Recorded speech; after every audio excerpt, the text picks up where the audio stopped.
ಇಂದಿನ ಭಾಗದಲ್ಲಿ ಹೇಳಿದಂತೆ ಚಂಡಭೈರವ ವರಬೇಡುವಂತೆ ಕೇಳಿದರೂ ಸಹ ಏನೂ ಮಾತನಾಡದೆ ಬಾಲಕನಾಥರು ಮಂತ್ರ ಜಪದಲ್ಲಿ ನಿರತರಾಗಿದ್ದಕ್ಕೆ ಕಾರಣವಿತ್ತು.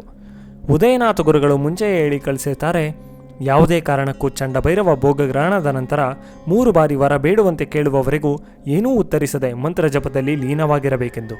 ಹೀಗೆ 3ನೇ ಬಾರಿ ಚಂಡಭೈರವ ವರ ಕೇಳುವಂತೆ ಹೇಳಿದಾಗ, ತಾವು ಇಲ್ಲಿಂದ ಯಾವಾಗ ನಿಮ್ಮನ್ನು ಆವಾಹನೆ ಮಾಡಿದರೂ ನೀವು ಪ್ರಕಟವಾಗಿ ತನ್ನ ಇಚ್ಛೆ ಈಡೇರಿಸಬೇಕೆಂದು ಬಾಲಕನಾಥರವರು ವರ ಕೇಳ್ತಾರೆ.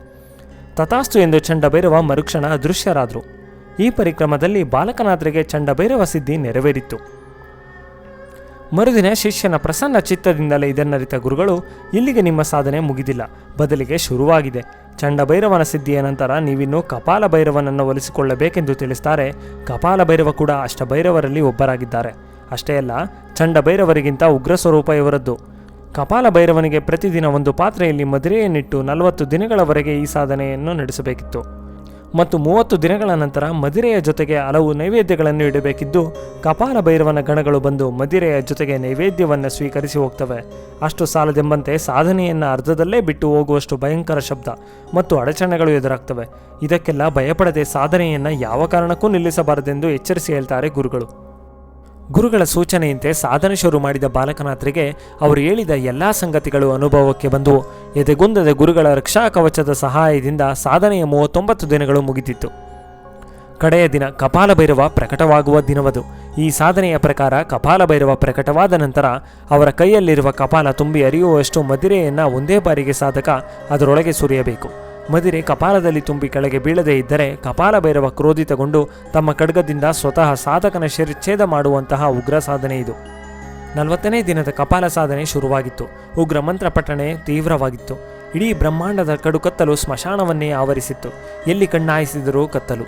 ಈ ಪರಿಸ್ಥಿತಿಯಲ್ಲಿ ಕಪಾಲ ಭೈರವ ಪ್ರತ್ಯಕ್ಷರಾಗ್ತಾರೆ. ಅವರ ಉಗ್ರ ಸ್ವರೂಪ ಚಂಡಭೈರವರಿಗಿಂತಲೂ ಭಯಂಕರವಾಗಿತ್ತು. ಪ್ರತ್ಯಕ್ಷರಾದ ಕಪಾಲ ಭೈರವ ತಮ್ಮ ಕೈಯಲ್ಲಿದ್ದ ಕಪಾಲವನ್ನು ನೈವೇದ್ಯಕ್ಕಾಗಿ ಮುಂದು ಮಾಡಿದರು.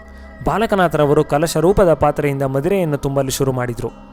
ಕಲಶದ ಪಾತ್ರೆಯಿಂದ ಮದಿರೆ ನಿರಂತರವಾಗಿ ಬರುತ್ತಿರುವುದಕ್ಕೆ ನಸುನಕ್ಕರು ಮತ್ತು ತಮ್ಮ ಕಪಾಲವನ್ನು ಮದಿರೆಯಿಂದ ತುಂಬಿಸಲು ಸಾಮಾನ್ಯ ಸಾಧಕನಿಂದ ಅಸಾಧ್ಯವೆಂದು ಕಪಾಲ ಭೈರವರಿಗೆ ತಿಳಿದಿತ್ತು. ಇಷ್ಟು ಕಠಿಣತೆಯ ಸಾಧನೆ ಸಾಧಿಸುವುದು ಸುಲಭವಲ್ಲವೆಂದು ಮೊದಲೇ ಅರಿತಿದ್ದ ಬಾಲಕನಾಥ್ ಕಡೆಯ ದಿನದ ಕಪಾಲ ಭೈರವನ ಸಾಧನೆಗೂ ಮುಂಚೆಯೇ ಮೊದಲೇ ಸಿದ್ಧಿಸಿದ್ದ ಚಂಡಭೈರವರನ್ನು ಆವಾಹನೆ ಮಾಡಿ ಮದಿರೆಯ ಅಕ್ಷಯ ಪಾತ್ರೆಯನ್ನು ವರವಾಗಿ ಕೇಳಿಕೊಳ್ತಾರೆ. ಚಂಡಭೈರವ ಕೂಡ ಕಲಶದ ರೂಪದ ಪಾತ್ರೆಯನ್ನು ವರವಾಗಿ ಪ್ರಸಾದಿಸಿ, ನಿನಗೆ ಎಷ್ಟು ಬೇಕೋ ಅಷ್ಟು ಮದಿರೆ ಈ ಪಾತ್ರೆಯಿಂದ ಕೊನೆಗೊಳ್ಳದೆ ಬರುತ್ತಲೇ ಇರುತ್ತದೆ ಎಂದು ತಿಳಿಸಿ ಅದೃಶ್ಯರಾಗ್ತಾರೆ. ಕಪಾಲ ಭೈರವರಿಗೂ ಸಹ ಇದು ಖಂಡಿತವಾಗಿ ಚಂಡಭೈರವರ ವರವೇ ಆಗಿರುತ್ತದೆ ಎಂದು ತಿಳಿದಿತ್ತು. ಸ್ವಲ್ಪ ಕ್ಷಣದಲ್ಲಿ ಕಪಾಲ ಮದಿರೆಯಿಂದ ತುಂಬಿ ಹೋಯಿತು. ಕಪಾಲ ಭೈರವ ಮದಿರೆಯನ್ನ ಗ್ರಹಣ ಮಾಡಲು ಶುರು ಮಾಡಿದ್ರು. ಅದೇ ಸಮಯಕ್ಕೆ ಮೊದಲೇ ಬಲಿಗೆಂದು ಸಿದ್ಧಪಡಿಸಿಟ್ಟಿದ್ದ ಕುರಿಯ ಮೇಲೆ ತಮ್ಮ ರಕ್ತ ಸಿಂಪಡಿಸಿದ್ರು ಬಾಲಕನಾಥ್. ಮದಿರೆ ಪಾನವಾದ ಮೇಲೆ ಕಪಾಲ ಭೈರವ ಕುರಿಯನ್ನ ಆಹಾರವಾಗಿ ಗ್ರಹಣ ಮಾಡಿದ್ರು.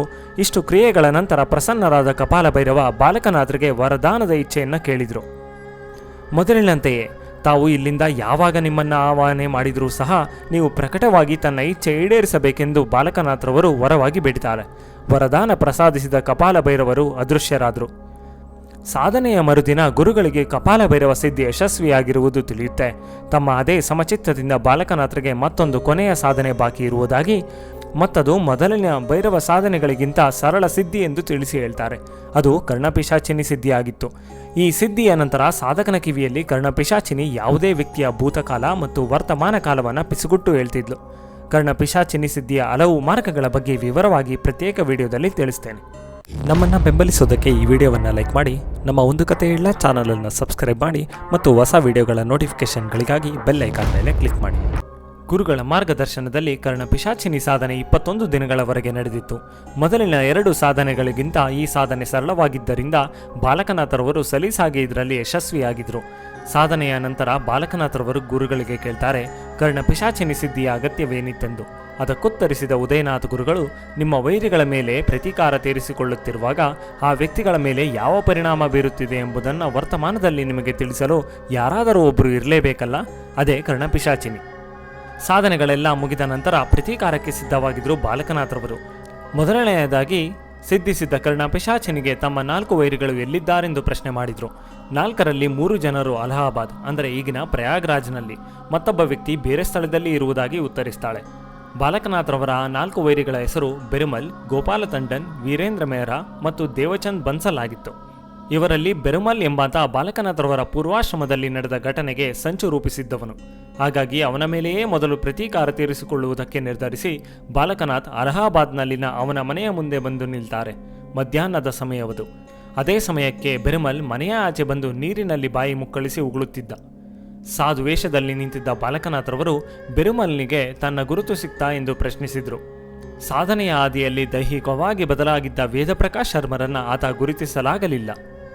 ಬಾಲಕನಾಥರವರು ತಮ್ಮ ಪರಿಚಯ ಮಾಡಿಸಿಕೊಟ್ಟ ನಂತರ ಕೂಡ ಬೆರುಮಲ್ ಅಹಂಕಾರದಿಂದ ನಗುತ್ತಲೇ, ಹೇಗಿದ್ರೂ ಸನ್ಯಾಸಿಯಾಗಿದ್ದೀಯಾ, ಸ್ವಲ್ಪ ಹಣ ಕೊಡ್ತೀನಿ, ಹರಿದ್ವಾರದಲ್ಲಿ ಸಾಧನೆ ಮಾಡಿಕೊಂಡು ಕಾಲ ಸಾಗಿಸುವಂತ ಛೇಡಿಸಿ ಮಾತಾಡ್ತಾನೆ.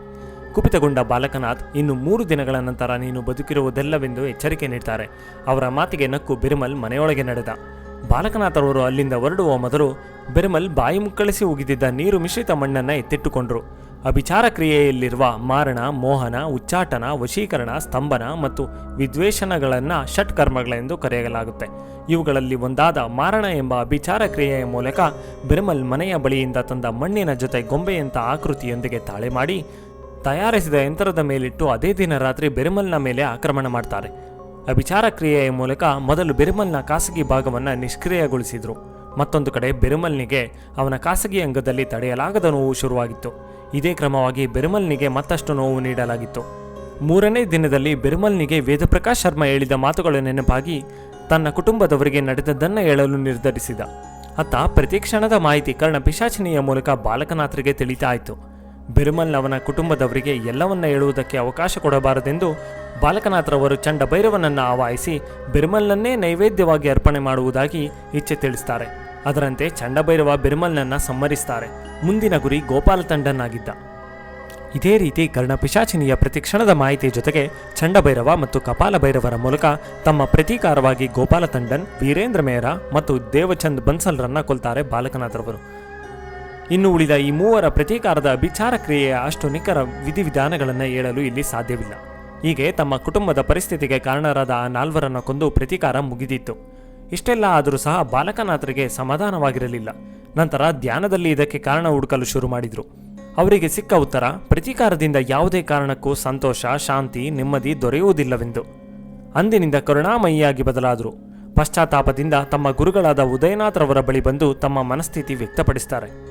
ಬಾಲಕನಾಥರವರ ಕರ್ಮಾನುಸಾರ ಪಶ್ಚಾತ್ತಾಪವಾಗಿ ಅವರು ಕೊಂದ ಆ 4ರ ಆತ್ಮ ಪ್ರೇತಲೋಕದಲ್ಲಿ ನರಳುತ್ತಿದ್ದು ಅವುಗಳಿಗೆ ಮುಕ್ತಿ ನೀಡಲು ಸೂಚಿಸ್ತಾರೆ. ತದನಂತರ 12 ವರ್ಷಗಳ ಕಾಲ ಹಲವು ಸಾಧನೆಗಳನ್ನು ಮಾಡಲು ತಿಳಿಸ್ತಾರೆ.